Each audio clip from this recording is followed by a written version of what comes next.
dia, graça e a paz do Senhor Jesus. Na semana passada nós fizemos a penúltima aula, penúltima lição, do nosso material no Sermão do Monte, ok? E aí baixou demais, aí só um pouquinho. E aí nós já mostramos na semana passada que iríamos intercalar antes da última lição com uma exposição, porque nós vimos que nosso material, nossa revista, havia pulado uma seção do trecho do Sermão do Monte. Tá? Até coloquei que eu não sei exatamente por que optaram assim. E isso me incomoda tremendamente como expositor bíblico, porque se está na Bíblia é porque importa, né? Então a gente vai hoje visitar esse trecho, incluindo parte do que vimos semana passada, antes de, aí sim, no próximo domingo, encerrar o material em si com a última lição, ok? E aí vamos ter mais um domingo e finalmente encerramos a caminhada no Sermão do Monte e vai completar em 32 aulas. E como sempre vão estar todas online disponíveis. Bem, chegaremos lá se assim o Senhor permitir, se aqui eu estiver ou todos nós, né?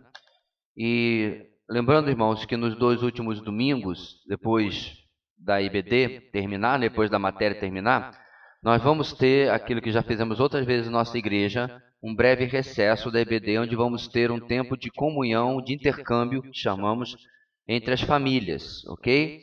Então, há muitas vezes famílias da igreja que não conhecem umas às outras, no corre-corre apenas dos cultos e tudo mais, e aí as esposas dos líderes da igreja, a esposa dos presbíteros, estão fazendo aí a divisão, e não é nada chique, certo? Não precisa fazer o seu pato à l'orange lá para aquele almoço, não. É só um junta-panelas de 2 famílias, certo? Que você almoçar naquele domingo, você leva junto, combina, e vai almoçar com outra família naquele fim de semana, ok?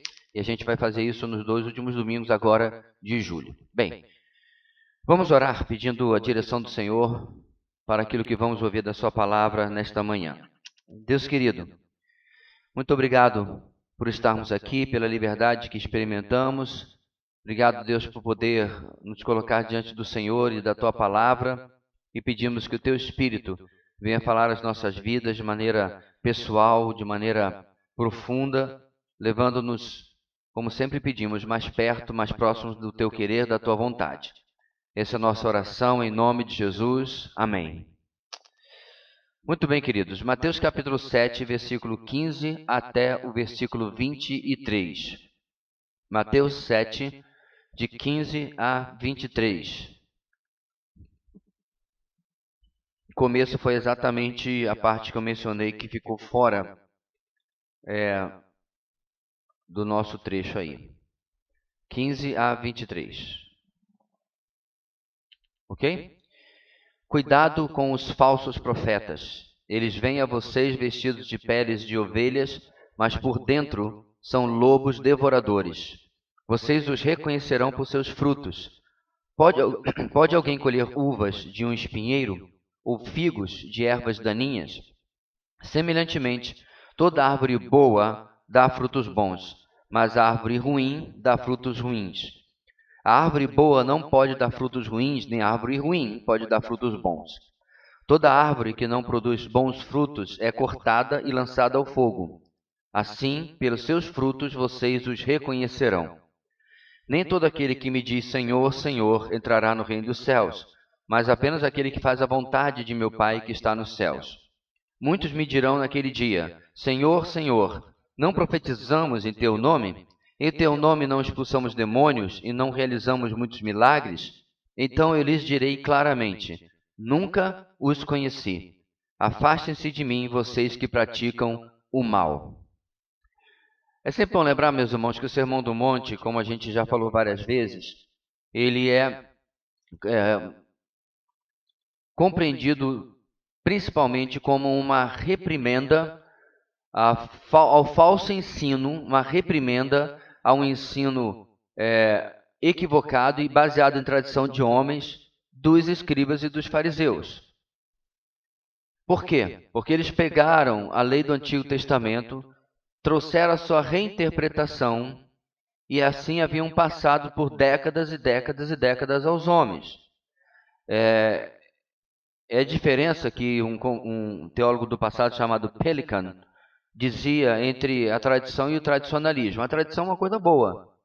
A tradição é a fé viva dos que já morreram. Então a tradição é a herança espiritual que a gente aprende boas práticas, boa piedade, bem, só tem boa piedade, né? Piedade com aqueles que ficaram, né, na história. Quer seja na Bíblia, quer seja na história da igreja, você verifica a vida desses irmãos, porque você aprende com esses irmãos coisas preciosas. E aí o comentarista, o teólogo, ele continua. Já o tradicionalismo é a fé morta dos que vivem, em que eles forjam um entendimento em cima de supostos princípios ou ensinos bíblicos que não são, e colocam um peso, como o próprio Senhor Jesus disse, em cima dos homens. E aí, quando nós chegamos a esses últimos trechos, irmãos, do capítulo 7, como falei semana passada, esse aqui é o desfecho de tudo aquilo que ele falou no capítulo 5, no capítulo 6 e no início do capítulo 7. Ou seja, se você vai participar do reino, se você vai estar no reino, você precisa entrar pelo caminho estreito, você precisa ser uma boa árvore, você precisa dar bom fruto. E ele vai, obviamente, mandar uma indireta enorme para o povo, dizendo assim, não seja como eles. Não seja como aqueles que aparentemente seriam os religiosos, porque um estrangeiro chegava em Jerusalém e olhava para uma pessoa do povo e olhava para um fariseu com as suas roupas especiais e tudo mais, ele era supostamente um modelo de espiritualidade, um modelo de religiosidade. E esse visitante estaria muito longe da verdade, porque de fato não era ali que você encontrava. Interessantemente, meus irmãos, você tem vários contrastes nos testamentos a respeito de como o Senhor se revela àqueles que você menos espera. O Evangelho de Lucas, por exemplo, ele começa sendo fulano, imperador, Beltrano, tetrarca, eu nem lembro mais de cabeça tudo, ele dá todas as autoridades romanas, como Lucas é muito esperto em fazer para posicionar historicamente o seu livro. Veio a palavra do Senhor, Lucas continuaria, veio a palavra do Senhor a João Batista no deserto. A palavra não veio a nenhum desses dignatários, não veio a Herodes, não veio a nenhum desses poderosos, não veio nos palácios. Ela foi aonde? Lá no deserto, um camarada esquisito, que vestia-se de roupas de animais, peles de animais e comia gafanhoto e mel. Mais adiante, Jesus vai ser apresentado ao templo, e quem é que reconhece a Jesus? É o sumo sacerdote? Quem que reconhece a Jesus? São os vestidos de forma bonita? Não. São dois idosos, piedosos, que estavam no templo todo o tempo e esperavam o Messias. Simeão e Ana, não é isso? Então você vê, Deus está mostrando como que na cultura do reino, ou na contracultura, como temos aprendido na frase, creio, forjada por John Stott, nós precisamos olhar além da aparência, olhar além do que impressiona as pessoas, além de uma espiritualidade fabricada, certo? E, meus irmãos, quem tem tanto tempo de igreja como eu, né, tanto tempo de convertido, mais de 4 décadas, eu já vi as coisas mais esquisitas, sabe? Claro, já vi muita gente que é, sinceramente,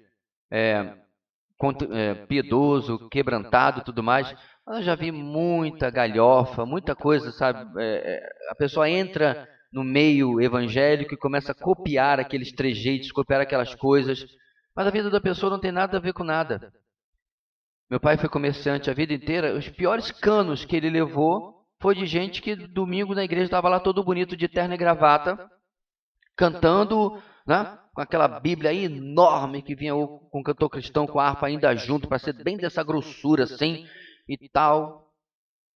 O que adianta? Se a aparência, se o exterior é de uma forma, mas o interior, que é exatamente o que Jesus fala sobre os escribas e fariseus. Sepulcros caiados. Isso para nós, irmãos, traz uma lição muito importante, porque no comecinho ele já fala sobre falsos profetas. Versículo 15. Eles vêm a vocês vestidos de peles de ovelhas, mas por dentro são lobos devoradores. Então percebam, meus irmãos, que Jesus diz que nós temos que ter percepção do que é um falso profeta. E a gente poderia trocar falso profeta por uma expressão mais comum no resto do Novo Testamento: os falsos mestres. E o pastor Judy Clay, que vocês lembram, esteve conosco na nossa conferência anos atrás, ele tem esta frase muito bem colocada, que a gente precisa ter cuidado com os falsos mestres, porque eles são falsos, mas eles ainda assim são mestres. Então você vê alguns que estão aí na mídia, David Leonardo e outros, eles têm uma lábia encantadora. Fala e todo mundo diz: nossa, que coisa linda. Você espreme e não sai um grama de evangelho. Você espreme e não sai um grama de Bíblia de verdade. Não tem conteúdo. São falas bonitas, é uma fala mansa, mas não um grupo de pagode, é outra fala mansa. O de pagode ainda é melhor que desse daí.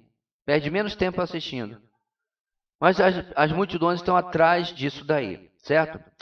Então, depois de apresentar o verdadeiro caminho de acesso ao seu reino, Jesus deu uma advertência sobre os falsos profetas. Ele se referiu a esses defensores do caminho amplo como lobos ferozes, que parecem inofensivos como ovelhas. Tem coisa pior? Você já foi surpreendido por um cachorro que você achou que era uma maravilhazinha e que a pouco parecia que ele era endemoniado? Né? O poodle é um desses. Geralmente o poodle é dócil, o meu só late, né? Tal. Mas eu já fui na casa de alguém, aí como eu tinha um poodle, eu achei, poxa, isso aqui deve ser gente boa, né? Não, gente boa não, porque cachorro bom como o meu.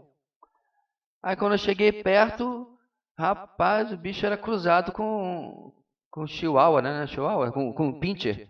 Era cruzado com Pinscher na personalidade. Eu falei, rapaz, difícil ver um poodle assim. Tão fofinho, literalmente parece uma ovelhinha, né? Mas aquele ali não era assim. Então você fica chocado, porque a imagem não parece com o que você espera, né? Nossa, como é que você pode ver um negócio assim tão fofinho, mas tão agressivo? Então, o pensamento aqui, meus irmãos, é que muitas vezes a gente vai ser, as pessoas serão enganadas pelo discurso, pela aparência e tudo mais. Tem um camarada lá nos Estados Unidos chamado Joel Osteen, que é um dos piores que pode existir. Rapaz, mas ele parece um apresentador de talk show, sabe? De aquele pessoal que dirige auditório, ternos impecáveis, aí, aquele cabelo bem cortadinho e brilhantizado, sei lá o que ele passa lá, parece que nem mexe o cabelo, tá, um corte perfeito, uma a gente chama de trophy wife, uma esposa troféu do lado, né, toda embonecada, parece uma Barbie, tal. Todo mundo gosta do marketing, da aparência. Mas tu ouve o camarada 10 minutos, você fica assim, como que o povo pode cair nesse engodo? Porque nós temos, irmãos, essa ideia de que o mal vai vir de chifre, tridente e rabo. E você pode falar tudo sobre o diabo, mas, por favor, nunca o considere uma pessoa burra ou estúpida, um ser. Porque ele não é. O próprio Senhor Jesus disse que ele se apresenta como? Exatamente, como anjo de luz. Porque ele sabe... Sério. Vamos lá, duas cenas diferentes. Você acorda... Eu sei que tem gente aqui que não gosta de ser acordado, já acorda assustado, né? Eu sei disso, às vezes também, dependendo do barulho, mas você acorda, seu quarto está iluminado por uma luz azul clarinha, e ainda tem um coralzinho, e tal, tudo bem, aparece aquele ser. Você vai ficar assustado, mas ao mesmo tempo, rapidinho, suas sinapses vão dizer, fui visitado por um anjo. Que legal. Cena 2. Som de órgão pesado, uma cor meio vermelha assim, né, da luz, e aparece uma criatura chifruda, rabuda com tridente. Se Satanás quisesse lhe enganar, ele se apresentaria de qual das duas cenas? Então é isso que ele faz, meus irmãos, o tempo todo. Outro dia eu estava assistindo também um vídeo desses camaradas ali, um sorriso no rosto, gesticular, é tudo meticulosamente planejado. Para agradar, para atrair, para ser alguém que vai ser aceito exatamente como um lobo que parece inofensivo como uma ovelha. Em Judas, se não me engano, ele vai dizer que eles são rochedos submersos. Eu não sei se tem alguém aqui que gosta ou já gostou de navegar. Eu nunca fui, obviamente, do mar dessa maneira. Meu negócio de mar era só para nadar mesmo, mas eu fico imaginando que um rochedo submerso deve ser uma coisa pavorosa. Porque você está lá, ou mesmo no rio, né? Você está lá de boa, daqui a pouco você passa, assim, ele sai rasgando o casco do barco, do navio, tanto faz. É uma ameaça invisível. Rochedo submerso. Porque você tem que lembrar, Judas escreveu numa época que não tinha sonar, não tinha nada disso, né? Claro.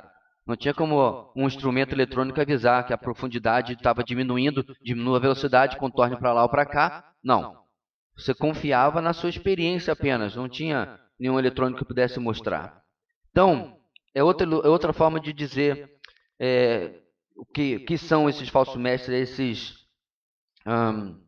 rochedos submersos que Judas coloca. Agora, como se pode determinar o caráter dos falsos mestres? Jesus, no nosso texto, ele não é exaustivo. Tem muita coisa que a gente poderia falar sobre ele. Mas vamos lá. A princípio, irmãos, basta olhar os frutos que eles produzem. E aí não tem como a gente não lembrar da ilustração que o Ted Tripp trouxe ano passado, da macieira da casa dele, lembra? Em que a Marge pediu a ele, a esposa dele pediu que ele desse um jeito, porque a macieira estava dando frutos ruins. E aí ele, né, pensou, eu vou ao mercado, eu vou comprar uma caixa de maçãs bonitas e com um fio de nylon amarrar nos galhos da macieira e o problema está resolvido. E aí ele dizia, o que minha esposa falaria? Mas você é louco? Isso não resolve nada, até porque essas próprias maçãs que você colocou lá, porque não estão ligadas na árvore, rapidamente vão amadurecer e apodrecer, questão de dias.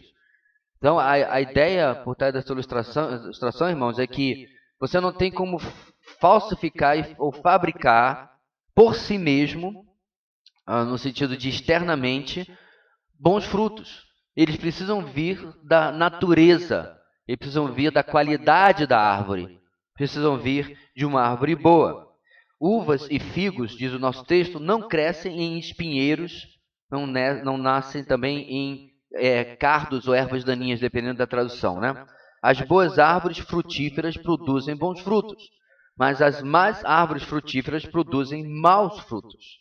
Perceba que aqui ele não está falando nem seguindo a ilustração do Ted Tripp, nem está se referindo a uma boa árvore que está dando mau fruto, mas está se referindo a uma macieira, uma figueira, uma bananeira, o que quer que seja, em comparação com uma árvore que já é de natureza ruim.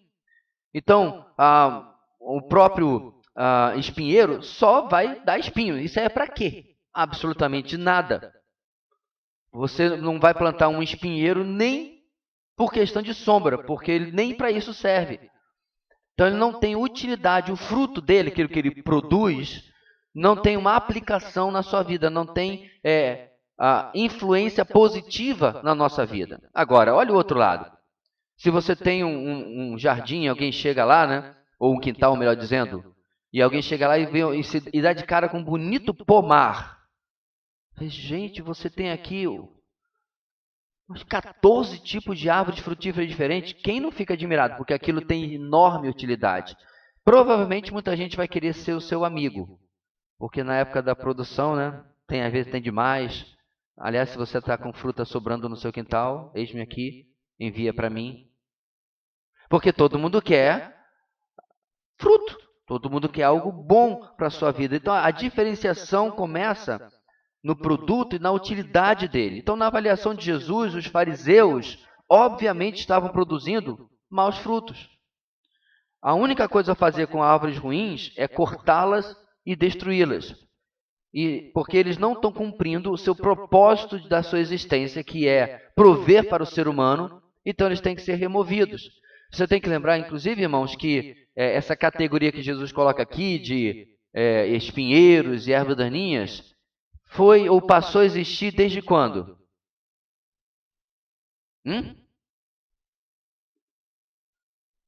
Puxa da memória que você vai conseguir. Lá em Gênesis ele passa a existir quando? Depois da queda. Não é isso? Literalmente Deus fala, produz a terra, faz parte da maldição da terra. Porque, sério, eu não sei você, mas quando eu era garoto eu andava muito de pé descalço, por tudo quanto é lugar e tal. E era terrível quando um espinho entrava no pé. Agora, vai no mundo antes da queda. Que utilidade que isso tinha? Que utilidade que poderia ter um espinho ou um espinheiro antes da queda? Absolutamente nenhuma. Então você vê, meus irmãos, Jesus estrategicamente coloca algo que não tem utilidade e que é fruto do pecado ou da queda, né, e da chegada do pecado no mundo. E isso só serve para ser removido, serve para ser retirado, porque é a marca do falso profeta, do falso mestre, esse mau fruto e o malefício que ele causa, ele não pode ser tolerado. E é interessante, meus irmãos, porque isso é o contrário do que se pensa hoje. Cada vez que você vê alguém, né, tratando um problema de erro, de heresia e tal, e se a pessoa eleva o tom só um pouquinho, já aparece o pessoal, temos que ser mais amorosos, temos que ser mais isso. Eu não estou dizendo que você deve ser rude, ignorante, mal educado, nada disso. Mas se você olhar para a palavra de Deus, meus irmãos, ele não trata o erro com candura. A Bíblia não trata o erro com doçura. Esta semana, um texto firme, não era rude de maneira nenhuma, do pastor Marcos Granconato, que já pregou em nossa igreja também, vocês lembram? E alguém estava reclamando lá, porque o texto era muito duro. Aí eu perguntei, mas mais ou menos duro que João Batista à beira do Jordão? Porque ele docemente olhava para as multidões e dizia, raça de víboras. Mais ou menos doce e bonitinho que nem Paulo falando com os Gálatas. Ó insensatos Gálatas, quem os seduziu? E aí você sabe como é que ele vai o resto? Que alguém pudesse mutilá-los, para não falar a palavra que ele fala. Porque o problema lá estava sendo a circuncisão, né? Então ele fala, bem, se o problema de vocês é a circuncisão, faz o trabalho completo. Então você vê, meus irmãos, quando você vai para o Novo Testamento, o erro é tratado com firmeza porque ele era extremamente nocivo. No primeiro século, já se começa a luta contra as heresias dentro da igreja. E pelos séculos adiante, a coisa piora. Tem até aquela história que eu já contei para os irmãos, que é a verdadeira história por trás do Papai Noel. Nicolau de Esmirna, se eu não me engano. Ele fica tão furioso com o erro diário, que é a heresia ariana que deu origem hoje aos testemunhos de Jeová, né? Que nega a divindade de Cristo. Ele ficou tão irritado que ele deu-lhe um bofete. Irmãos, eu não estou dizendo para sair dando bofetes para as pessoas. Eu estou só mostrando como que o erro exasperava os nossos irmãos do passado. Porque ele foi exagerado. Essa semana, inclusive, nós estávamos lendo em casa sobre o alcance que a heresia ariana teve, mesmo depois da morte de Ário, tendo contaminado a maior parte do cristianismo na Europa nos anos seguintes. A propósito, Nicolau foi disciplinado pela atitude dele, a lá Will Smith. Deu uma bolacha lá no herege, ele foi disciplinado, mas Ário foi excomungado como herege. Então, Jesus está aqui, meus irmãos, tratando de algo extremamente sério. Agora, deixa eu fazer um parênteses aqui, importante. Infelizmente, nós vemos uma época que o pessoal gosta de usar adjetivos adjetivos vocativos, né, para dar força ao seu argumento. Por exemplo, como é que hoje se fala num ambiente político quando você não gosta do outro? Já chama de fascista.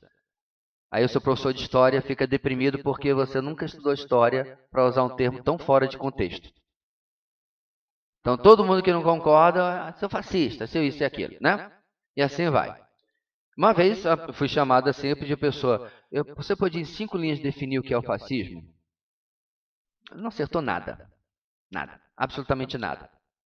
Bem, o ponto aqui, meus irmãos, é que no meio evangélico, nós temos alguns exemplos disso. E um deles é chamar as pessoas de herege. Então, quando a gente está falando de herege no nosso texto, de falso profeta, de falso mestre, nós estamos falando de coisas muito específicas. Não é porque fulano pensa escatologicamente diferente do que você é, do que você pensa. Não é porque fulano pensa, até mesmo em relação à soteriologia, uma soteriologia menos reformada do que você pensa. A gente tem que ter cuidado de não até desgastar o termo, ou enfraquecer o termo, porque se todo mundo é herege, no fundo ninguém é. Acaba se transformando em algo sem propósito. A heresia, meus irmãos, é um desvio das verdades centrais da Escritura e que ameaçam principalmente a firmeza do Evangelho. Tanto que nos primeiros séculos, as principais heresias eram todas contra a pessoa de Cristo. Ou ameaçavam a sua divindade, ou ameaçavam a sua humanidade. Daí vem o concílio que determinou aquilo que veio depois a ser considerado como a união hipostática de Cristo, ou seja, como diz no credo apostólico, Deus de Deus, homem de homem, 100% Deus, 100% homem. Por que, meus irmãos? Pastor, mas isso é tão importante assim? E se o irmão lá crê que Jesus era 80% Deus e 20% homem, vai mudar alguma coisa? Sim. Porque a Bíblia não ensina isso. O esvaziamento de Filipenses 2 jamais foi o esvaziamento da sua divindade. E a sua humanidade não podia ser só uma casquinha, só uma aparência, porque invalidaria o seu sacrifício. Então percebam, meus irmãos, o mediador ele tem que tocar as duas pontas. O mediador ele vai colocar a mão sobre um lado e a mão sobre o outro. E fazer a reconciliação. E para colocar a mão sobre a humanidade, Cristo tem que ser 100% homem. Para colocar a mão sobre a divindade, Cristo tem que ser 100% Deus. Então, a chamada união hipostática de Cristo, ela interfere diretamente na doutrina da redenção. Então, eu posso chamar o irmão que batiza com menos água como meu irmão em Cristo sem problema nenhum. Eu posso chamar o irmão que tem uma forma de governo da sua igreja diferente da nossa como meu irmão em Cristo sem problema nenhum. Mas o testemunho de Jeová eu não chamo. Ou qualquer outro que se identificar com o chamado unitarismo ou unicismo que adultera e nega a trindade. Então a gente precisa fazer uma divisão clara, né? Porque de vez em quando a gente descobre algumas verdades bíblicas, né? E como eu falei, sai colocando adjetivo nas pessoas. Então há uma enorme diferença entre uma heresia e um erro doutrinário, uma divergência. Com todo respeito, por exemplo, eu creio que você batizar crianças é um erro doutrinário. Mas não só já preguei na igreja de irmãos queridos que pensam assim, como se fosse o caso, também convidaria para pregar aqui se tivesse a necessidade. Ninguém vai criar, porque eu não estou brincando, irmãos, literalmente guerras surgiram dentro da cristandade por besteiras, por assuntos secundários. Às vezes por coisas mais sérias, mais graves, com certeza, mas na maior parte das vezes não era tudo isso. Ok?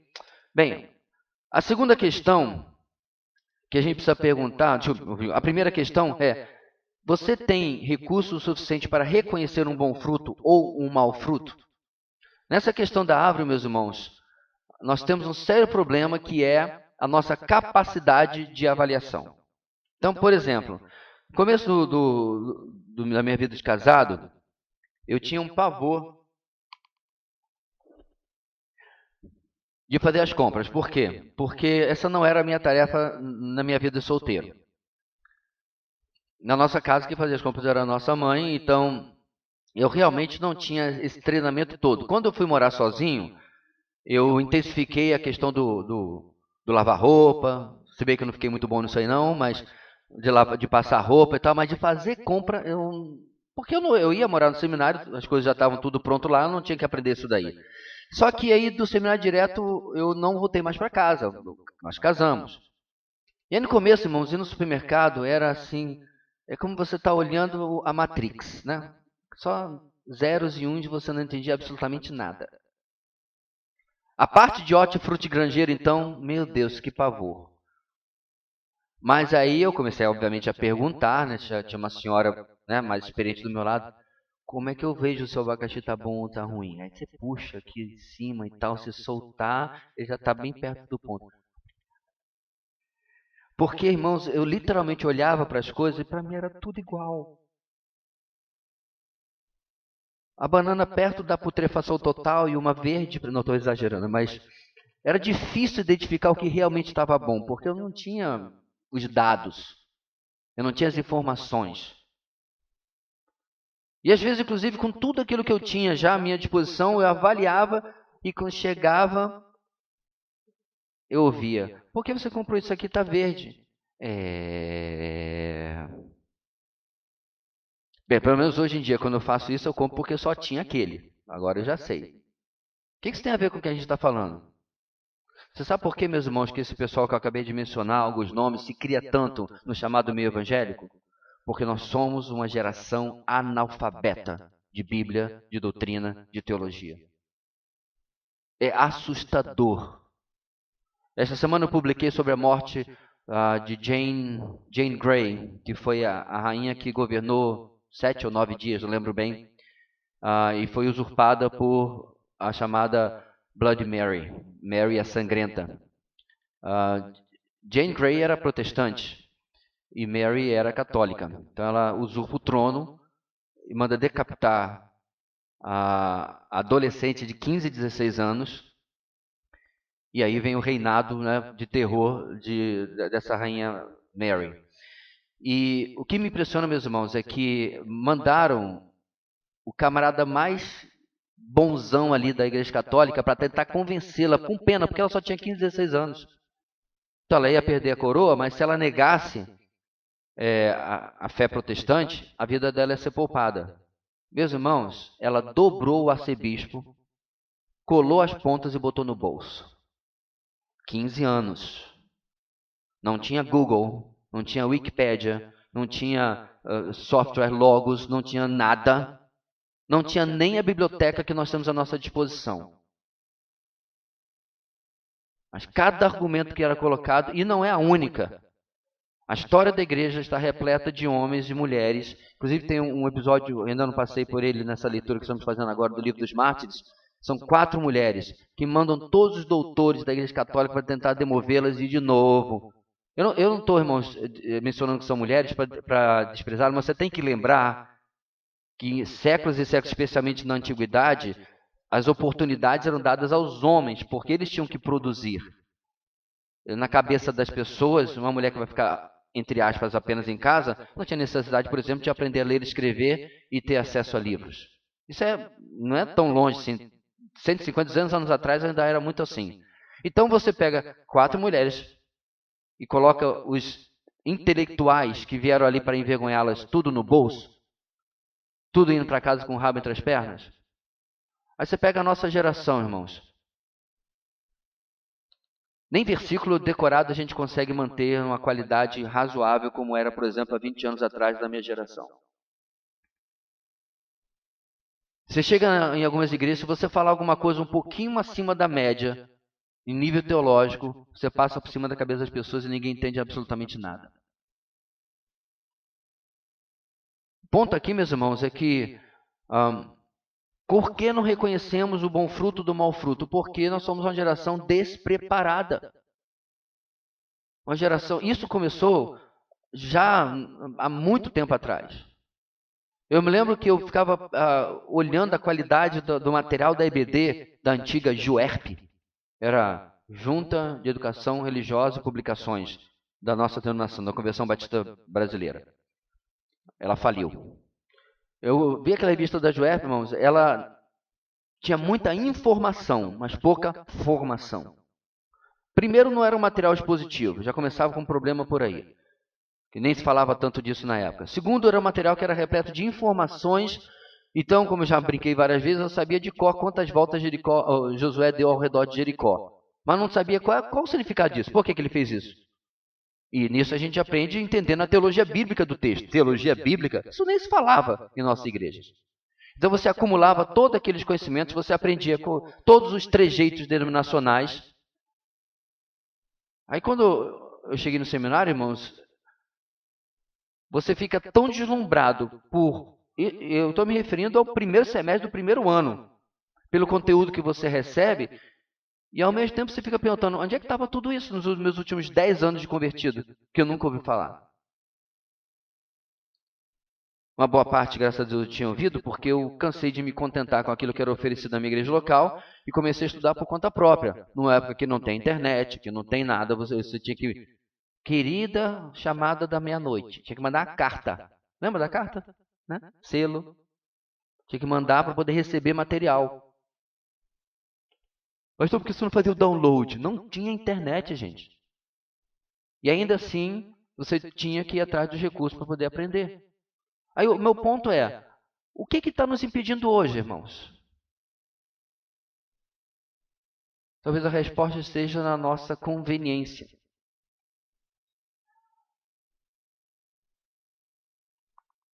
Talvez a resposta esteja, meus irmãos, porque a nossa mente está ocupada e distraída com muitas outras coisas. Porque estamos ocupando o nosso tempo com entretenimento demais, não sei, com lazer demais, o qual tem o seu lugar. Mas eu preciso me questionar, será que eu consigo diferenciar algo bom de algo ruim? Será que eu consigo diferenciar o bom fruto do mau fruto? Jesus estava exemplificando isso principalmente em exemplos muito óbvios, porque a população vivia com os fariseus e via a diferença da vida deles. Diferença entre o que eles falavam e o que eles viviam, ok. Mas hoje, irmãos, as coisas às vezes acontecem de forma mais velada. Porque não temos contato com as pessoas. O meio digital, ele escamufla as coisas, ele esconde as coisas.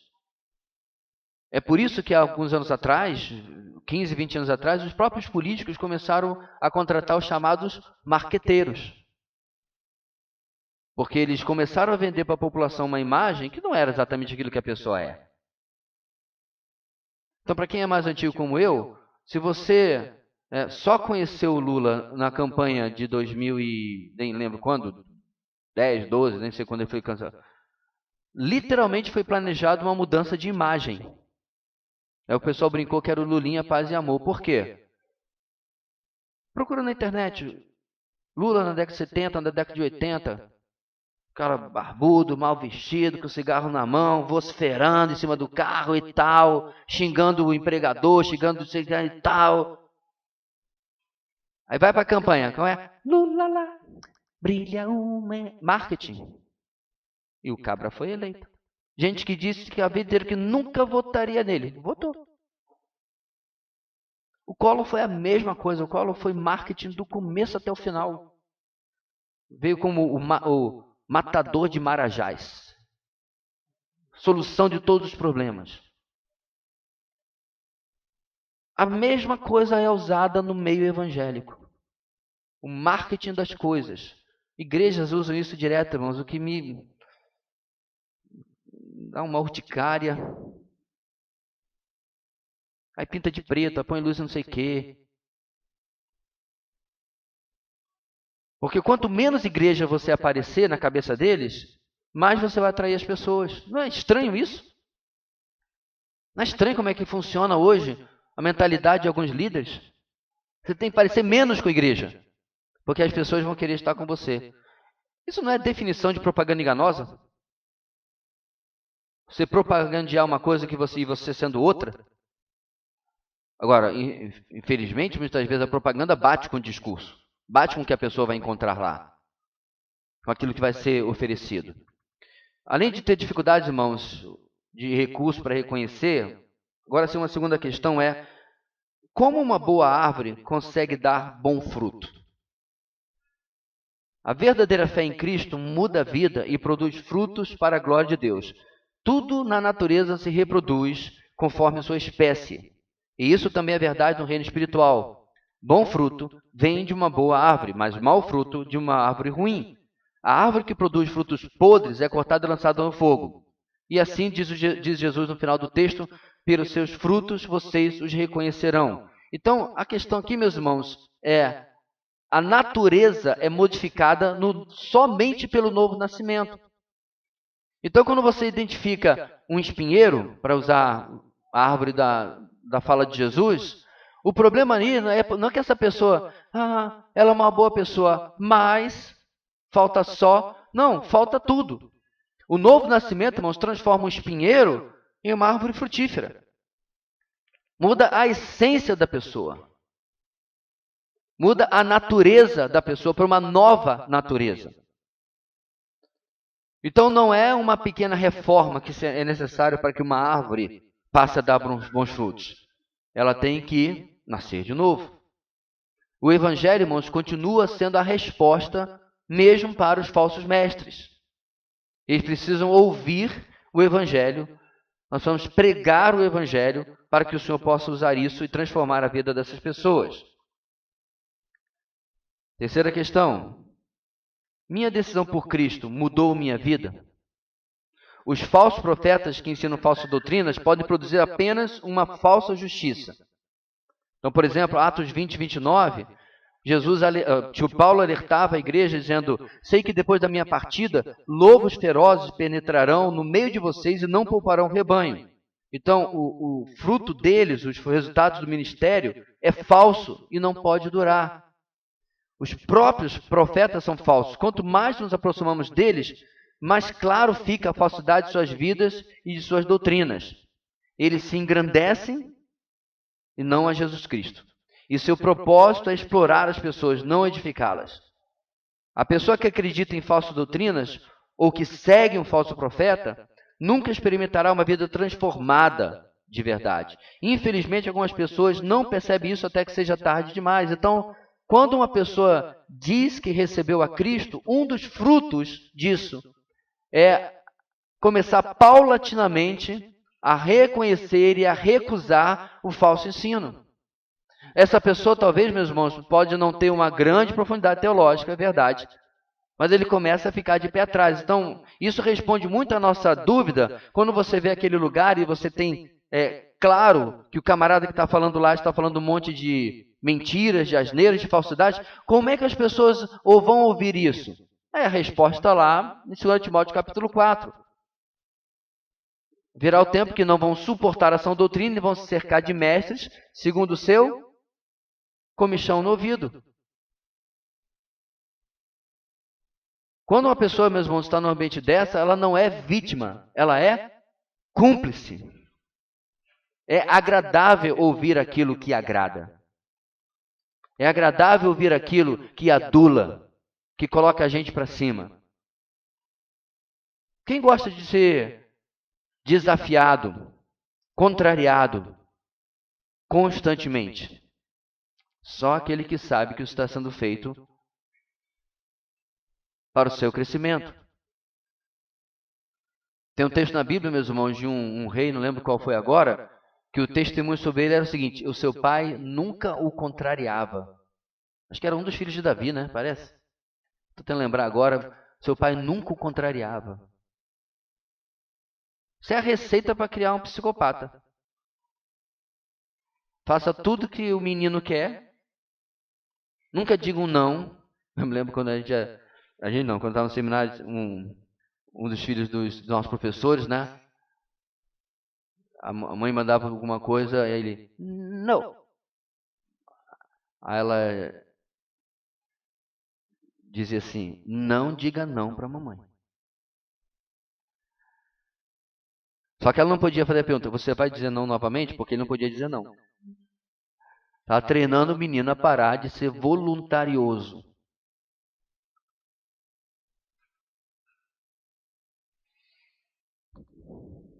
Hoje, meus irmãos, muitas pessoas não têm condição de perceber o mal, o erro tão perto de si e não têm tido a sua vida transformada. Boas intenções não transformam vida espiritual. Apenas o ensino claro bíblico vai transformar a nossa vida paulatinamente. Quando nós estamos sendo submetidos, domingo após domingo, reunião após reunião, por um falso ensino, a nossa vida fica completamente inalcançada por aquilo que está sendo colocado. Então agora olha só, se os versos 15 a 20 lidam com os falsos profetas, o 21 e o 23 lidam com os falsos seguidores. Isso é interessante no nosso texto, porque Jesus fala, olha, eles são assim, mas tanto eles como vocês podem ser aqueles que são seguidores só da boca para fora. A gente tratou um pouco semana passada sobre isso, que era mais atento ao nosso texto. Bem, talvez alguns tenham se tornado falsos por causa dos falsos profetas. Seu clamor, Senhor, Senhor, lá no verso 21, ele reflete, irmãos, fervor. Mas eis aí o problema, meus queridos. O que diferencia uma pessoa na humanidade da outra, nós bem sabemos, é Jesus, é o novo nascimento. Então, se uma pessoa, em lugar de conhecer a verdade, cai ouvindo a mentira, semana após semana, ela é condicionada a acreditar que aquilo é a verdade e coordena a sua vida por aquilo que está ouvindo. Então, esse falso seguidor, aquele que vai dizer, Senhor, Senhor, eu fiz isso, fiz aquilo, ele possui sinceridade muitas vezes. Ninguém está negando isso. Mas a sinceridade dele está colocada em cima de premissas falsas, de um evangelho falso. Então, de novo, meus irmãos, sinceridade não converte ninguém, sinceridade não justifica ninguém. Então a gente precisa ser correto em afirmar, quando você tem aquele pessoal, né, lá em Belém, aquela multidão enorme segurando aquela corda e tal, não são pessoas insinceras. São pessoas que creem de todo o coração que estão fazendo a coisa certa. Mas não vai levar em absolutamente nenhum lugar. Talvez na época de Jesus, irmãos, era menos claro essa diferenciação de chamar de Senhor e Senhor, porque o cristianismo não tinha ainda nem sequer começado direito, né? Mas nos nossos dias fica ainda mais claro que hoje todo mundo é cristão, 90 e tantos % do Brasil. E mesmo no meio evangélico você tem tantos % aí, uma quantidade absurda, mas é em boa parte pessoas que estão falando Senhor, Senhor, mas começaram sua caminhada debaixo de falsas premissas, de falso ensinamento. E aí carecem de um verdadeiro novo nascimento. Na época de Jesus, meus irmãos, isso servia principalmente para essa multidão que seguia Jesus. Na semana passada nós tratamos sobre isso, acho que foi semana passada, porque não pense que você tem aqui uma multidão seguindo a Jesus, que são todos convertidos, que são todos discípulos, que são todos seguidores de fato de Jesus. Essa é a mesma multidão, meus irmãos, que mais adiante, eu mencionei isso, em João capítulo 6, vai ficar escandalizada quando Jesus fala assim, olha, vocês vieram atrás de mim porque vocês comeram do pão, né, e comeram do peixe, referindo-se à multiplicação. E eles atravessam o mar todinho atrás de Jesus. Quem não quer Macfish de graça, né? Aí Jesus complica o discurso. Bebam do meu sangue e comam da minha carne, senão vocês não têm parte comigo. Aí, irmão, se isso já parece estranho para mim e para você, imagine para um judeu. Com toda a restrição dietária, eu creio que canibalismo não estava dentro da permissão do judaísmo. Então, eles não tinham sequer, lembra, condição de discernir que isso que Jesus está falando é o verdadeiro ensino e não aquilo que os falsos mestres têm nos ensinado. Aí eles vão embora, uma grande parte vai embora. E aí você tem o famoso versículo, mencionei semana passada, em que Pedro fala diante do convite de Jesus, né? Porta da rua, serventia da casa. Senhor, para quem iremos nós? Tu tens as palavras de vida eterna. Sabe o que eu creio, meus irmãos? Nem Pedro e nem os discípulos entenderam a profundidade de João capítulo 6.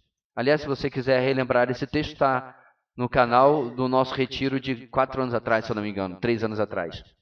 Foi a exposição de João capítulo 6. Então, eu não acredito que Pedro e os demais discípulos tenham entendido direitinho. Não, ele está falando isso porque... Não. Mas sendo realmente discípulos, eles ficam mesmo quando a palavra desce difícil, desce amarga, porque estão submissos e querem dar bom fruto.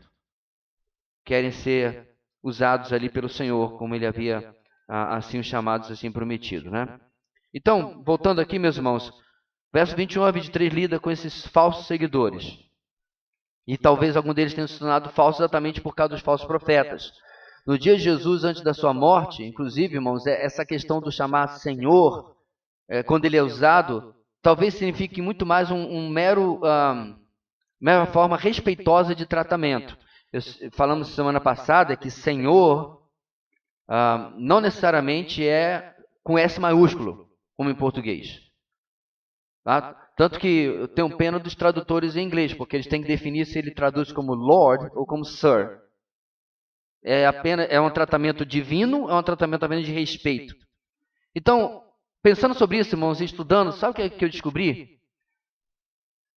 Que quando eles falaram inclusive em aramaico, não em grego. O Novo Testamento foi escrito em grego, mas ele foi falado em aramaico nos dias de Jesus, obviamente.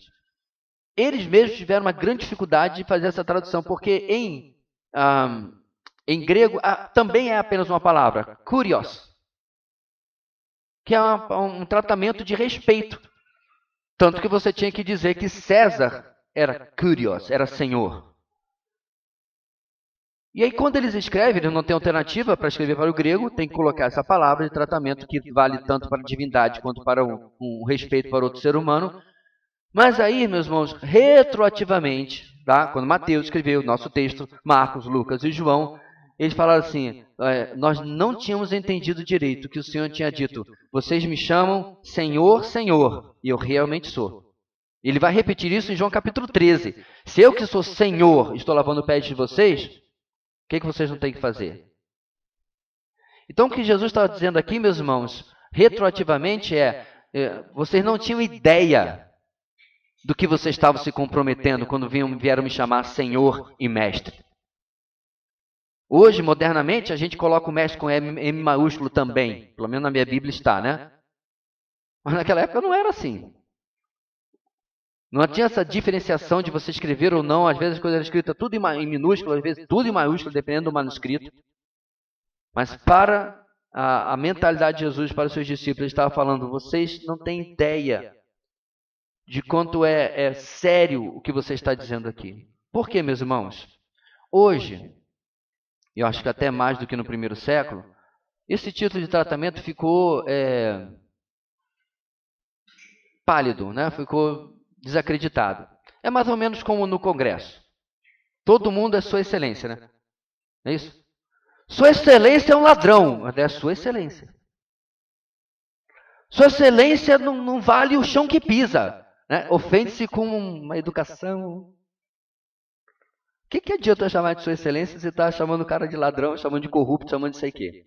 Então, hoje em dia, meus irmãos, a gente chama de Senhor por mera convenção social, não é? Eu me lembro de uns anos para cá, quando o pessoal começou a se referir. Primeiro era tio. Já começava a matar, né? 30 e poucos anos o pessoal, tio! Que tio, rapaz? Aí passou mais um tempo e já era senhor. Bem, menos quando eu estava consertando o computador, né? Mesmo com 40 e tantos anos consertando o computador, o rapaz da informática está aí. Eu perguntando, trouxe mais alguém? Automaticamente eu era demovido de tio e senhor para rapaz da informática. Então o tratamento hoje, meus irmãos, é uma coisa sem o devido respeito, sem nada, né? O nosso seu fulano, dona Beltrana, é apenas uma convenção de idade. Não é isso que o nosso texto está falando. Aliás, meus irmãos, a doutrina a respeito do senhorio de Cristo é algo extremamente sério. Ela fica muito clara na despedida dele neste próprio livro, neste próprio evangelho, quando ele diz, toda autoridade me foi dada no céu e na terra. O senhorio de Cristo, meus irmãos, deveria constranger a minha vida de tal maneira que a desobediência não passasse nem na minha frente, nem na minha ideia. Porque um grande problema, irmãos, do Evangelho hoje é que a gente precisa incluir a pregação sobre Jesus o Senhor junto com a pregação sobre Jesus o Salvador. Porque para pensar, se você está se afogando, tá? E alguém fala assim, olha, eu tenho uma boia aqui, vou lhe jogar, ok? Aí você diz, claro, tá, mas tem um detalhe. Se eu lhe salvar, a partir de agora, eu sou o dono da sua vida. Eu acho que tem um monte de gente que diz, então eu prefiro me afogar. Já que você está colocando assim. O ponto aqui, meus irmãos, é que todo mundo quer o Cristo Redentor, lá do monte. Mas quando a gente vai falar sobre o senhorio dele na nossa vida, e como isso vai mudar as nossas decisões, inclusive eu e minha esposa estávamos falando isso hoje na mesa do café. Como é triste, meus irmãos, quando um cristão decide seguir o conselho do seu próprio coração e as decisões do seu próprio coração. Irmãos, eu não estou falando daquelas coisas difíceis de você... eu vou para a direita, esquerda ou pelo meio. Senhor, dá uma luz aqui, né? Se passar um fusca amarelo agora, a vontade de Deus... Não é essas coisas difíceis de você entender. Às vezes as coisas são claras, óbvias. Você não tem nem que orar por elas para saber se é A ou B. É tão fácil como cortar manteiga com faca quente, mas você complica dizendo assim, depende, não é bem assim. Eu creio de outra maneira. Infelizmente a coisa não se resolve. Então, meus irmãos, o senhorio de Cristo é algo que, se eu não levar a sério, a coisa pode complicar. Isso era tão claro, meus irmãos, que no primeiro século tinha um documento de discipulado, de catequese da igreja chamada Didaquê, literalmente o ensino. Didaquê, capítulo 11, versículo 8. Não é Bíblia, viu, irmãos? Estou referindo a um documento histórico para você ver como a igreja primitiva levava isso a sério. Mas nem todo aquele que fala em espírito é profeta, a menos que tenha a conduta do Senhor. A ideia aqui, meus irmãos, é que o falso profeta ele vai se rebelar contra o senhorio de Cristo. E aí o que o Didaquê está dizendo? Se o falso profeta age assim, como é que a gente vai agir? O contrário. Se o falso profeta se porta dessa maneira, como vai ser o nosso comportamento? O outro.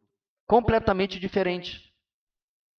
Então, no primeiro século, a igreja já se preocupava, lembrando da nossa mensagem de Tessalonicenses, né? Que modelo você está copiando? Quem que você está imitando? Quem que você está se espelhando? Se você está se espelhando em modelos piedosos, como Paulo elogia os Tessalonicenses, e depois eles mesmos se tornam modelos piedosos, mensagens 3 e 4, da nossa série, ou você está imitando gente porque, nossa, agrada todo mundo gosta dele. Todo mundo vai atrás daquilo do que ele fala. E ele está imitando, ou essa pessoa está imitando alguém que não tem compromisso. E aí, meus irmãos, qual o resultado para essas pessoas? E isso serve para nós como alerta. Agora, alerta por quê? Porque mesmo que nós não possamos ouvir essas palavras, irmãos, é aquilo que eu já coloquei várias vezes aqui. Por que a Bíblia traz esses exemplos tão absolutos sobre quem age desta maneira não entrará no reino dos céus? Quem age desta maneira será jogado no fogo, no lago de fogo e enxofre? Porque, meus irmãos, de novo, para que eu possa olhar para o outro lado e dizer assim, mas está um pouquinho parecido. O que eu estou fazendo na minha vida? Porque eu quero reafirmar, igreja, tem uma barreira de separação, certo? Eu estava um dia deste lado, mas tem uma barreira de separação onde Cristo me transpôs de cá para cá, de lá para cá, pelo seu sangue, através do novo nascimento. Não tem volta. Você não tem como desnascer de novo. Amém? Se você ainda tem dúvida sobre a convicção, a certeza, a permanência da salvação, a perseverança dos santos, não deixe de procurar um irmão mais velho da igreja e se informar sobre isso. O Espírito Santo não é inquilino. Ele não vive, agora estou fora, agora estou dentro. Ele deu uma pecadinha lá, isso aí. O livro da vida não está todo borrado de apaga, escreve, apaga, escreve, apaga, escreve. Regeneração é um fenômeno espiritual irreversível. Aí vem a utilidade dessas comparações que a Bíblia traz. Se eu sou do reino, se eu sou da contracultura do reino, se eu passei pelo novo nascimento, tudo isso, por que cargas d'água estou me comportando como quem não conhece o Senhor? Porque, inclusive, meus irmãos, é isso que chama atenção quando você tem um cabra nó cego como Saul, certo? Que não dá uma dentro, não acerta quase nada na vida inteira. Desde o começo já começa a fazer lambança. Aí você tem, que detalhe, é uma escolha humana, você tem uma escolha que agrada aos homens, melhor dizendo, você tem Davi, do outro lado, certo? Agora, Davi ele acerta sempre? Não, ele tem pelo menos 2 tacadas muito feias. Obviamente, o evento com Batseba e depois do recenseamento. E é interessante, meus irmãos, que a Bíblia não se nega a registrar as falhas dos seus chamados heróis. Por que ela faz isso?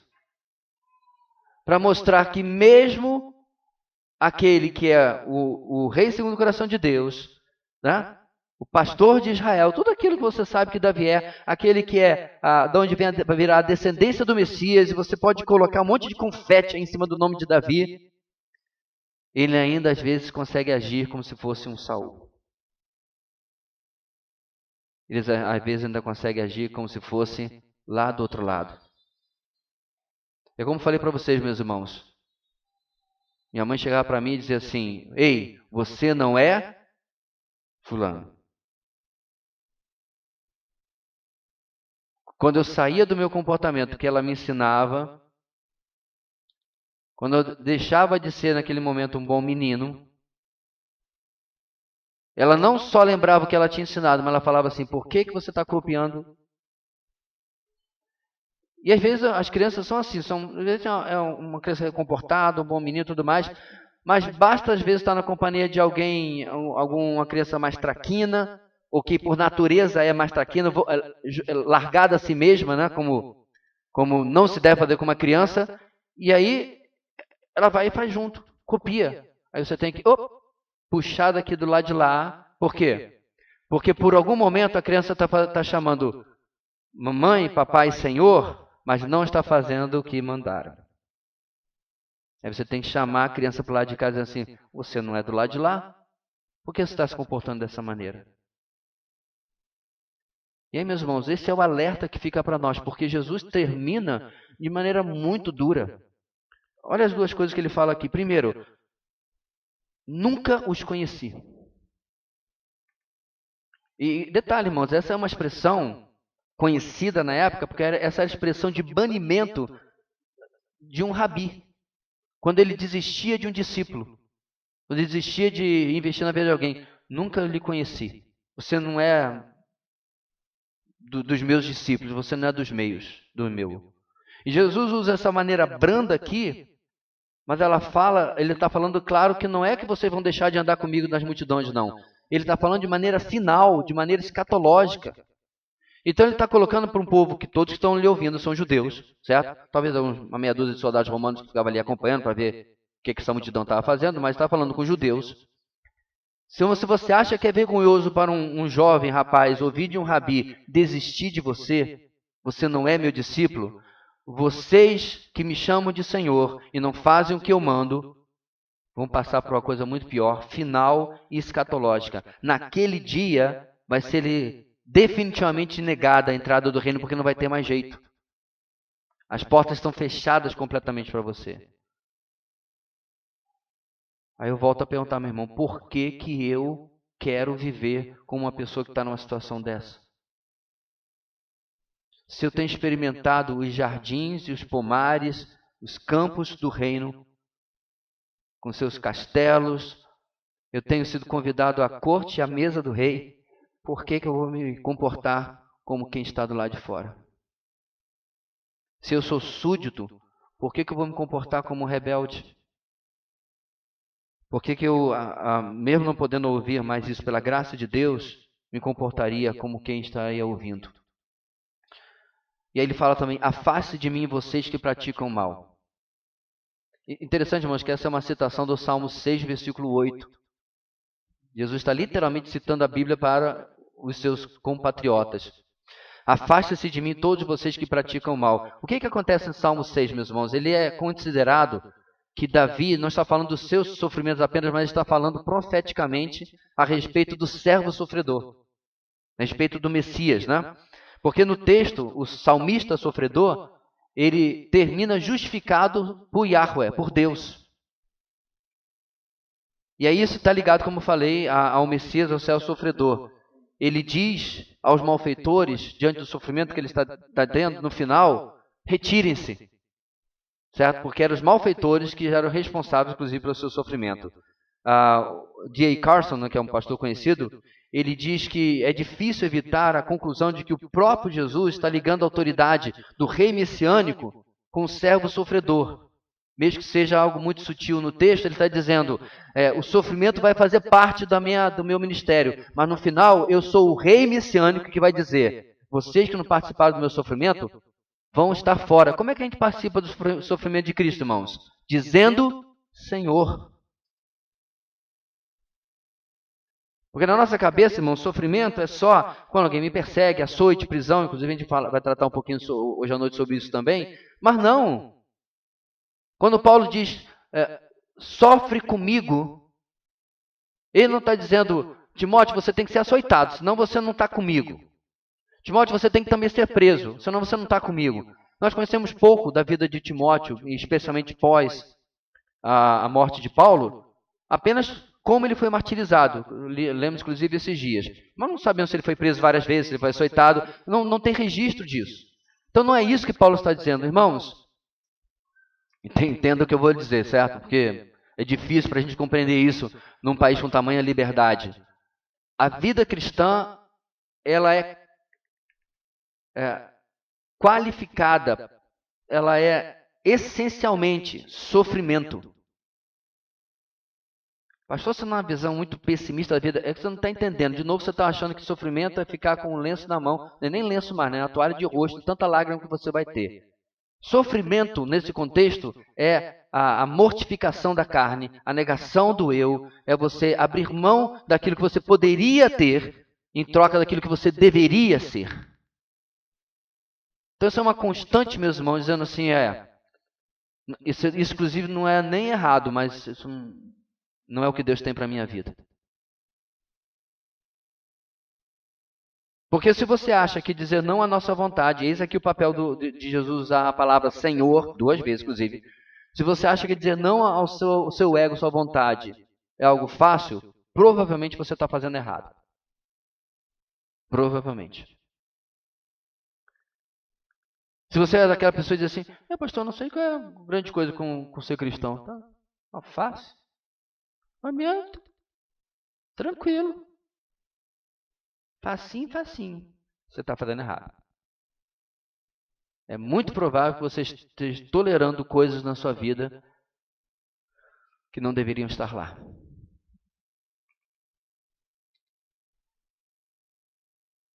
É muito provável também, meu irmão, que você possa estar correndo o risco de ter uma consciência cauterizada e não consegue sequer perceber quando alguma coisa está errada. Deixa eu fazer, irmãos, algumas aplicações para a gente terminar aqui. Primeiro, como ter cuidado dos falsos profetas se atualmente no nosso contexto pós-moderno julgar as pessoas é algo errado? Especialmente no contexto desse pensamento cristão nominal de hoje. Como que eu posso julgar? Então, irmãos, a obediência a esse alerta que Jesus dá lá no nosso primeiro versículo de hoje, nos coloca em rota de colisão politicamente incorreta com o mundo de hoje. Então, não foi nem 10, nem 20, nem 30 vezes que eu já tive que colocar para as pessoas ou enfrentar as pessoas que não gostavam quando o seu ídolo era tocado. Aí o camarada lá fala, né, gravado, não é, alguém me disse, que quando a mulher samaritana encontrou com Jesus, ou Jesus encontrou com a mulher samaritana e Jesus falou da água viva, é o que ela entendeu que Jesus queria, está oferecendo para ela o seu sêmen. E eu tenho que simplesmente dizer isso. Não, ele é uma boa pessoa, bem intencionado, falou. Porque, detalhe, irmãos, esse não era o strike 1. Nem sei se era já o 3 ou 4 ou 5. Um camarada que vem há anos falando asneira. Que é outra coisa. Gente, a gente vive um mundo tão mimizento que eu falei que a pessoa falava asneira. Como você pode dizer que o seu irmão é um asno? Dá vontade de puxar a cordinha do mundo e descer, porque você não pode dizer mais que alguém fala asneira, porque está chamando de asno. Também não pode chamar de falou burrice, porque está chamando. E assim vai. Porque nós vivemos num mundo, meus irmãos, que você não pode ter uma opinião que não seja lá, vamos dar todas as mãos, cantar com baiá e dizer paz e amor. Enquanto isso, o nosso irmãozão Nicolau... Não estou dizendo para você ir lá dar uma bolacha nesse pastor em particular que eu falei. Meu ponto é que a gente foi de um extremo para o outro. Agora, veja bem, meus irmãos, não existe uma crise. Existe um projeto. Um projeto de que a palavra mágica é tolerância. Menos quando você não concorda com o padrão de tolerância. Aí as pessoas são intolerantes com você, mas tudo bem. Então, meu querido, se você se posicionar contra aquilo que é errado, você vai estar em rota de colisão, uma rota de colisão politicamente incorreta contra o status quo, aquilo que é aceitado hoje. Pastor, até onde nós devemos ir? Aí eu vou deixar entre você e o seu Deus. Eu, particularmente, não acredito que seja meu perfil e aquilo que Deus espera de mim, eu ficar calado diante do erro. O senhor sempre fez certo, pastor? Não. Algumas vezes eu errei na medida, errei na mão. Mas sabe o que me impressiona, meus irmãos? É só porque alguns, ou mesmo eu, tenho errado na mão, as pessoas usarem como desculpa de que você deve ficar calado diante daquilo que está errado hoje. Não existia mídia social, muito menos internet, mas na década de 80 e início da década de 90, irmãos, o pentecostalismo dilacerou as igrejas chamadas históricas. Igrejas perderam, às vezes, igrejas se dividiram, às vezes mais de uma vez. Igrejas perderam mais da metade dos seus membros. Porque o pentecostalismo já há toques de neopentecostalismo, particularmente no meu estado eu posso afirmar sobre isso. Varou as igrejas de uma tal maneira que era difícil a igreja que não tinha dado origem a outra. Ou difícil a igreja que não tinha perdido todos os seus bens porque saíram os membros que não queriam nada com aquilo. E aí quando mais recentemente, nas últimas décadas, a gente começou a falar contra essas coisas, aí eles reclamaram. Eu tenho muitos irmãos pentecostais, irmãos, que são irmãos queridos, mas o movimento em si tem causado enorme dano ao mundo evangélico. E quando você se coloca contra o movimento, no nosso meio, na nossa denominação, o liberalismo raramente pode ser mencionado. Você ficaria impressionado, irmãos, como as pessoas passam em concílios examinatórios para o ministério pastoral sem a condição alguma de serem aprovados. Mas porque os seus pares têm medo de serem vistos como intolerantes. Medo de serem vistos como pessoas que estão atrapalhando o plano de Deus na vida de outros ou alguma coisa assim. E aí, quando você vai diminuindo o padrão onde você concorda que alguém esteja à frente de uma igreja, num ministério pastoral, isso não vem sem deixar suas consequências a curto, médio e longo prazo. E por que, meus irmãos? Porque nós estamos numa época em que você ter uma opinião, julgar, inclusive a gente começou isso no capítulo 7, né? É mal visto. e a gente precisa se posicionar. Segunda coisa, como reconhecer os falsos profetas pelos seus frutos, se nós muitas vezes nos recusamos a nos especializar em frutologia? Ou se somos básicos e superficiais no estudo de frutologia? A busca pela identificação do artigo verdadeiro ou da qualidade do artigo, irmãos, não é algo opcional para o cristão. Em Judas, na carta de Judas, ele deixa claro que ele tinha a oportunidade, irmãos, de escrever um tratado soteriológico. Essa foi a primeira ideia que ele teve. O que é um tratado soteriológico? Que trata sobre a salvação. Mas ele muda, por causa da urgência dos dias de Judas, primeiro século, ele faz um tratado apologético, de defesa da fé. Olha o que ele escreve.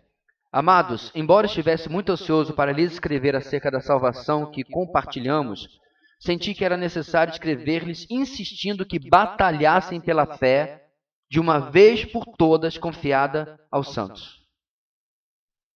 Eu queria muito escrever sobre esse assunto, falar da nossa salvação, falar de Jesus. Vocês sabiam que ele é meu irmão? Pois é, queria falar, desistir, porque estão atacando a fé. E aí ele justifica no texto seguinte: pois certos homens, cuja condenação já estava sentenciada há muito tempo, infiltraram-se dissimuladamente no meio de vocês. Estes são ímpios e transformam a graça de nosso Deus em libertinagem e negam Jesus Cristo, nosso único soberano e Senhor. Quando ele fala aqui, meus irmãos, de negar Jesus Cristo, ele não está dizendo que essas pessoas dizendo que Jesus não existe e nem que Jesus não é isso, né? Que eles estavam diminuindo a pessoa de Cristo, substituindo o evangelho, como, por exemplo, aconteceu na Galácia. E, detalhe, olha como ele termina, irmãos. O nosso único soberano e Senhor. De novo, voltando para o nosso texto, mostrando como o senhorio de Cristo não é uma coisa pequena. Não é algo de menor importância, mas que causa um tremendo impacto de como nós chegamos, como nós nos comportamos. Então, a nossa segunda aplicação é essa, meu irmão. O que é que está faltando para você se aprofundar no conhecimento ainda maior das Escrituras? Para você poder diferenciar, ser um especialista ou formado em frutologia. Saber o que é verdadeiro e o que não é verdadeiro. É por isso, meus irmãos, que quando nós temos um EBD, me entristece quando muitos irmãos não valorizam. Quando nós temos uma conferência, me entristece quando os irmãos não valorizam. Quando nós temos recursos, como uma ótima biblioteca, uma ótima livraria. Eu sei que, às vezes, irmãos, eu posso soar um pouco assim, pensa de forma muito ideal. Mas eu acho que deveria ter uma necessidade de ter 2 irmãos de plantão naquela biblioteca ali, todo domingo, para poder atender vocês, porque, pastor, a gente vai ter que colocar mais um irmão ali para atender, porque é muita gente. Eu me lembro de uns anos atrás, o irmão falou assim, ai, pastor, tem uns livros, eu queria até ler uns livros ali, mas às vezes a gente não tem dinheiro, né? Número 1, isso não é verdade. Tem dinheiro para comprar pizza, tem dinheiro para comprar livro. Número 2, eu falei para ele, mas o irmão pode pegar da biblioteca, ali não paga não. Aí você fica pensando, que pessoa... Pois, pastor, você não deixa a pessoa nem a bola quicar. Pô, levanta a bola desse jeito no meu, eu tenho que dar um corte, né? Porque é incrível, meus irmãos, as oportunidades vão passando na nossa frente, e a gente vai sempre diante, deixando e deixando. E aí você vai estar 10 anos em uma igreja. Que você vive dizendo para lá e para cá que essa igreja é assim, assada, é saudável, tá. Aí as pessoas vão perguntar, mas o que você tem aprendido? Não, mas eu tô lá, sou membro. Parece aquela pessoa que chegou na porta da academia. Quanto é a mensalidade? É R$100. E se eu pagar o ano todo? Não, tem um desconto. Tá bom, o ano todo. Aí a pessoa pergunta, qual o dia que você vai querer vir? Não vou vir não. Eu só vim pagar a mensalidade da academia, porque é importante ter a carteirinha da academia. Mas você não vai se exercitar? Nós temos várias modalidades. Não, mas eu já estou inscrito na academia. Lá está você, membro, participante da igreja. Mas a pergunta é: você consegue identificar, meus irmãos, as marcas verdadeiras ou falsas em um ensino? Você consegue discernir o bom fruto do mau fruto? Terceiro, árvores boas podem ficar doentes e vir a dar frutos de qualidade inferior ao que deveriam? Eu creio que sim. Nós precisamos cultivar, meus irmãos, a nossa saúde espiritual para que não apenas tenhamos a mente de reconhecer os falsos profetas, mas o coração obediente para nos distinguirmos deles. Então perceba que Jesus diz que a árvore boa dá o bom fruto, e aí ele menciona figueiras e tal, e aí ele vai falar de espinheiros e cardos e erva daninha que não serve para nada. Então, mesmo estando deste lado, você é uma linda macieira, né? Você é um taperezeiro, que é uma maravilha e tal, ótimo. Seja a árvore de sua preferida. Mas conforme a ilustração do Ted Tripp, você vai lá e você tem aquela maçã bonita, mas quando você corta, por dentro ela está apodrecendo rápido, ela está doente. E domingo passado, irmãos, se não me falha a memória, pastor, o senhor falha a memória da mensagem que o senhor próprio pregou? Pois é a idade, irmãos. Mas se não me falha a memória, a gente falou sobre exatamente a necessidade de prestar atenção na parte que supostamente pode estar podre no nosso fruto. Ah, mas a casca está linda. Ok, mas por que, que o miolo está podre? Não, mas você tem que ver que toda essa parte da polpa pode ser reaproveitada. Pode ser aproveitada. Esse não é o ponto. O ponto é me colocar diante de Deus e Senhor, quero lhe agradecer, muito obrigado, o Senhor é maravilhoso, porque A, B, C, D, E, F, G está maravilhoso. Mas quando chega na letra J, esse item na minha vida eu não consigo mudar. Eu tenho tido derrota após derrota. Está comprometendo a qualidade do fruto que o Senhor tem dado na minha vida. É aí, irmãos, que a gente precisa prestar atenção. E por último, Jesus termina nos deixando o aspecto do falso seguidor, que diz Senhor, Senhor e não faz nada, né? Da mesma forma, isso serve para que busquemos ficar o mais distante o possível desse comportamento marcado pela desobediência e pela mera aparência de piedade. E para isso, meus irmãos, precisamos de quebrantamento e humildade e dizer, Senhor, eu preciso que o Senhor venha trabalhar a minha vida e mostrar o que precisa ser modificado, né? Confrontado na minha vida, para que meu procedimento esteja longe daquele que anda já claramente longe do Senhor. O que isso fala para nós, meus irmãos? Cuidado. Mas não apenas cuidado com os falsos profetas, cuidado consigo mesmo. Não conheça a Bíblia apenas para combater o erro lá fora. Conheça para combater o erro lá fora, mas conheça a Bíblia para combater o erro aqui dentro. O nosso coração enganoso, nosso coração rebelde, nosso coração que como uma criança que não sabe ainda, não tem maturidade ainda, teima em copiar o amiguinho traquina. Teima em copiar o erro em vez de se espelhar nos conselhos do seu pai e da sua mãe. Vamos orar, irmãos?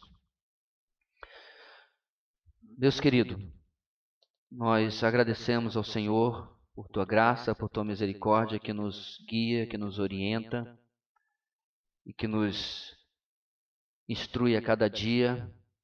E pedimos a Deus que o Senhor nos ajude a olharmos ao nosso redor e vermos que vivemos um povo de lábios impuros e olhar para o nosso interior e ver os nossos lábios impuros também. E pedir a Deus que o Senhor venha nos purificar e nos ajudar a andar longe do padrão que está fora do teu querer, fora da tua vontade. Abençoa o resto do nosso dia e abençoa o nosso culto nesta noite também. É o que oramos em nome de Jesus, hoje e para todo sempre. Amém.